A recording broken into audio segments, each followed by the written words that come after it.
नदी किनारे शिमलापुर गांव में टोनी रहती थी। टोनी की 3 बेटियां थीं। टोनी की तबीयत बिगड़ने लगी। उसकी तीनों बेटियां उसकी बहुत अच्छे से देखभाल किया करती थी, पर ऊपर वाले की मर्जी कुछ और ही थी। जीवन मृत्युओं के बीच झूल रही टोनी ने बच्चों, तुम अपना ख्याल रखना, मेरे बारे में ज़्यादा मत सोचना। खूब पढ़ लिख कर अफसर बनना। तुम्हारे भविष्य के बारे में सोचकर घबराहट सी होती है। मुझे माफ़ कर दो मेरी बच्चियों, मुझे माफ़ कर दो। यूं बहुत दुखी होकर टोनी ने कहा। उसकी तीनों बेटियां रो रही थीं। माँ, तुम हमें छोड़कर चली जाओगी? यूं बात करते करते टोनी चल बसी। तीनों बेटियां अपनी माँ के लिए फूट फूट कर रोने लगीं। तीनों बेटियां अपनी माँ को बहुत याद करती और खूब रोया करती।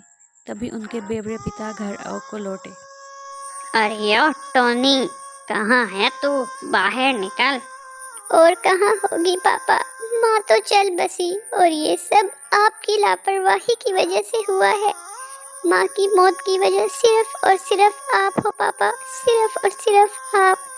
आज हमें माँ मौजूद नहीं है। परंतु इन सब बातों का उनके पिता पर कोई असर ना हुआ और उसे टोनी की मौत का बिल्कुल भी सदमा ना लगा। पापा, जो हुआ चल बसा, अब आगे क्या करना है? अब आगे के बारे में क्या सोचा है पापा? उस पर उनके शराबी पिता ने हंसकर कहा, मेरे रास्ते का रोड़ा बनी माँ तुम्हारी तो चल बसी। अब मैं तुम तीनों को बेच डालूंगा। चलो। ऐसा कहकर जबरदस्ती उनका जालिम पिता उन तीनों को मुंबई ले गया। बेटियों ने अपने पिता कालू से विनती की, पापा, हमें यूं छोड़कर मत जाओ। पापा, पापा हमें अपने साथ ले जाओ। पापा, हमें यूं मत छोड़कर जाओ पापा। तीनों बेटियां यूं हाथ जोड़कर उससे विनती करने लगीं। तभी वहां पर लूसी कबूतरी आ जाती है। इन तीनों लड़कियों को बेच रहे हो ना? तीनों लड़कियों के 3 लाख मिलेंगे, इससे ज्यादा तो नहीं। इतने कम क्यों? ये तीनों मेरी ही बेटियां हैं, इनकी शादी भी नहीं कराई मैंने, सीधे तुम्हारे पास ही लेकर आया हूँ। तो ठीक है, ये लो पैसे। तीनों बेटियां लूसी कबूतरी के आगे हाथ जोड़कर गिड़गिड़ाने लगीं। हमें यहाँ से जाने दो, कृपया करके हमें यहाँ से जाने दो। हमें छोड़ दो हमें। पर वहां पर खड़ी निर्दयी लूसी कबूतरी उनकी एक नहीं सुनती और उनको जबरदस्ती अंदर जाने का बोलती है। उन तीनों को समझ नहीं आ रहा था कि वो वहां से कैसे छूटें। दीदी, हमें किसी भी सूरत यहाँ से जाना होगा, नहीं तो हमारी जिंदगी नर्क बन के रह जाएगी। दीदी, दीदी कुछ करो, हमें यहाँ से जाना होगा दीदी। वो तीनों देखती हैं लूसी कबूतरी दूसरे कमरे में आराम कर रही थी। वो तीनों वहां से भागने का प्रयास करती हैं। लूसी कबूतरी ने वहां से निकलते हुए उनको देख लिया और उनमें से एक को पकड़ लिया। बाकी दोनों वहां से छूटने में कामयाब हो गई थीं। वो दोनों उड़ती हुई अलग अलग दिशाओं में चली गईं।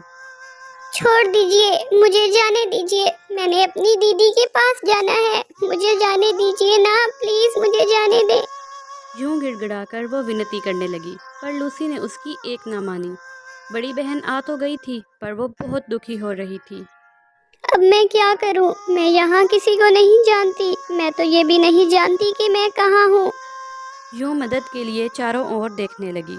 तभी वहां पर टुनटुनी नाम की एक चिड़िया आई। कौन हो तुम और यहाँ क्या कर रही हो? यहाँ रहने में खतरा है, तुम यहाँ से चली जाओ बेटा। मैं नहीं जानती मैं कहाँ हूँ, मेरे पापा ने मुझे यहाँ पर बेच दिया था। यूं उसने आंसू बहाते हुए अपनी सारी बात बताई। हे भगवान, ये कैसा कसाई बाप है। टुनटुनी चिड़िया उसको अपने साथ ले आई और अपने साथ ही रहने दिया। टुनटुनी उसकी सारी ज़रूरतें पूरी किया करती, पर वो हर समय अपनी बहनों को याद किया करती। वैसे मेरे साथ एक बहन तो छूट गई थी और दूसरी वहीं पर फंसी रही। आप कुछ ऐसा करो कि मेरी बहन भी वहाँ से निकल पाए।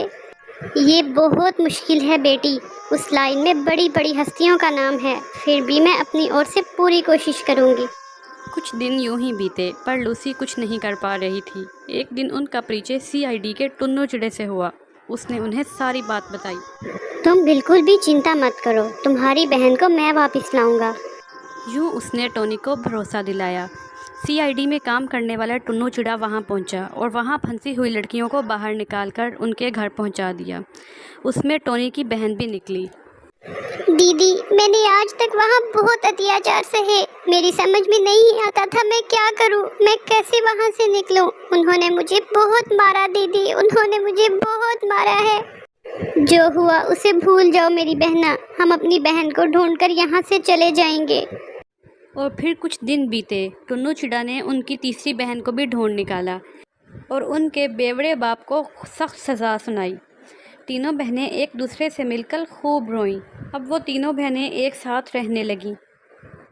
आपको हमारी कहानी कैसी लगी कमेंट में ज़रूर बताइएगा और ऐसी मज़ीद कहानियाँ देखने के लिए हमारे चैनल को सब्सक्राइब और बेल आइकन को ज़रूर दबाएं। Thank you. मिलते हैं अगली कहानी में, तब तक गुड बाय।